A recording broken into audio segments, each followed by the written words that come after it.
व्यावसायिक बॉक्सर स्वीटी बुरा यांना अर्जुन पुरस्कारानं केला जाणार सन्मान। मला खूप चांगलं वाटतंय। मी देशासाठी आणखी पदकं जिंकण्यासाठी कठोर परिश्रम करेन, स्वीटी बुरा यांची प्रतिक्रिया। तेलंगणामध्ये मुलींच्या वसतिगृहाच्या वॉशरूममध्ये सापडला कॅमेरा। सीएमआर इंजिनिअरिंग कॉलेजमध्ये निदर्शनं, तर 3 महिन्यामध्ये 300 अश्लील व्हिडिओ रेकॉर्ड झाल्याचा विद्यार्थ्यांचा दावा।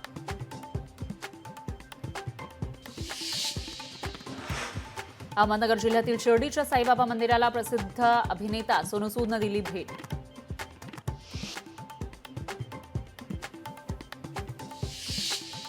सोलापुरात केंद्र सरकारकडून नव्यानं 100 ई बसेस मिळणार। पालिकेकडून व्यवस्थापनाची तयारी सुरू।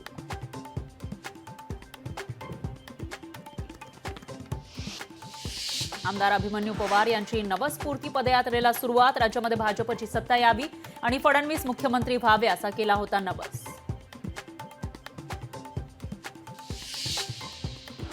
दिल्लीत आमच्या सरकारनं इलेक्ट्रिक बस, कार आणि स्कूटर आणली। यामुळे पुढील 5 वर्षात दिल्लीला प्रदूषणापासून मुक्त करणार, केंद्रीय मंत्री नितीन गडकरी यांचं वक्तव्य।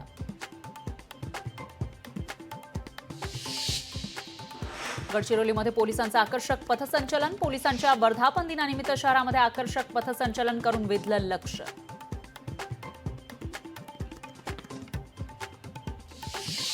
रत्नागिरीतील लांजा शहरामध्ये अडथळा ठरणारं बांधकाम पाडण्यास सुरुवात। मुंबई गोवा महामार्गाच्या चौपदरीकरणाच्या कामात येत होते अडचणी, तर बांधकाम पाडण्याप्रसंगी पोलिसांचा मोठा फौजफाटा तैनात।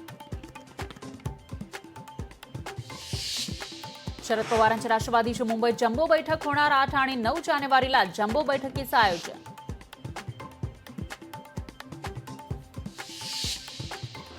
खासदार क्रीडा महोत्सवाच्या तारखांची घोषणा। येत्या 12 जानेवारीला होणार भव्य शुभारंभ। 61 खेळांच्या आयोजनासाठी 73 क्रीडांगणांची व्यवस्था। 26 जानेवारीला भारताचा 76वा प्रजासत्ताक दिन होणार साजरा। याच पार्श्वभूमीवर राजधानी दिल्लीमध्ये जय्यत तयारी सुरू।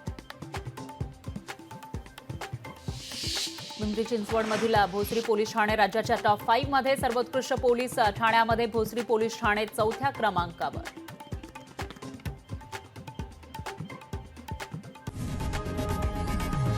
लोकशाही मराठी ऐका, पहा, जागरूक रहा।